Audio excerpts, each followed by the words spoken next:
It's a Mini with rather daft-looking body mouldings at the back.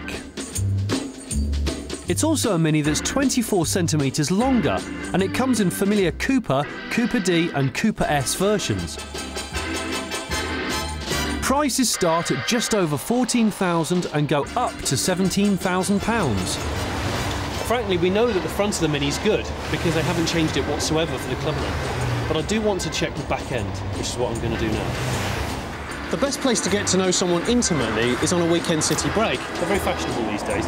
I'm in Madrid, Arriba. Just like the original estate, the back doors open like a van.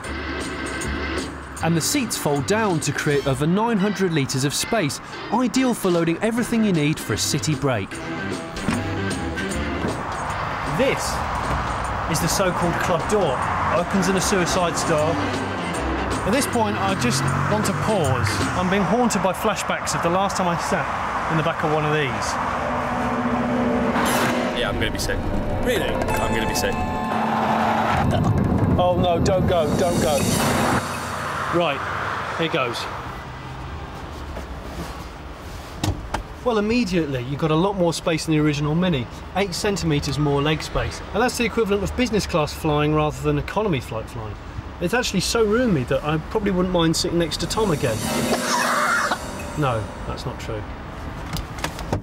Of course, that's only half a test. The Mini is loved by young professionals. But when they decide to go on a mini adventure and start a family, they find the Mini's lack of space is no good for housing babies and baby paraphernalia. So is the Clubman any better? Shh, Terry's sleeping. Now I'm going to try and get Terry into the car successfully using the club door. To save weight, there's only one club door, and in the UK, it won't open onto the pavement, but into oncoming traffic. So, new parents, beware. Don't try this. Look. Look over there, look. I've cut a few people up, I have to say, because I'm forgetting that this is 24 centimetres longer than the normal Mini hatch.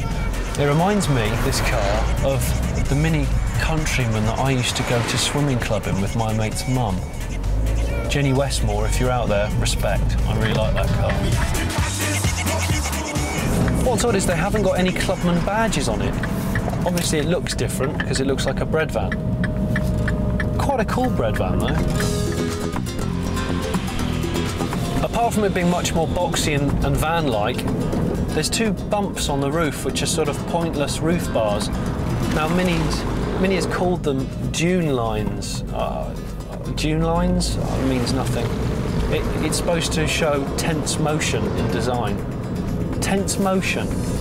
Do I look like a mug?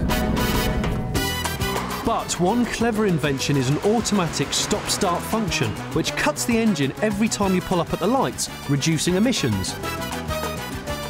There you go. Right, I've put it into neutral and it's stopped. OK? So, if I dip the clutch now, the engine just starts. Put it into gear and then go. I've been driving around Madrid experimenting. It tends to cut out a little bit too enthusiastically. It's just stalled again. So it's just started itself. It's cut out again. I don't know if I like this. There is a button to switch it off, which I suggest you use immediately. The Mini Clubman isn't as practical as a normal small estate, but it is much more useful than the standard Mini. I, however, won't be buying one because, after all, it's just me and Terry. Oh God, the lights.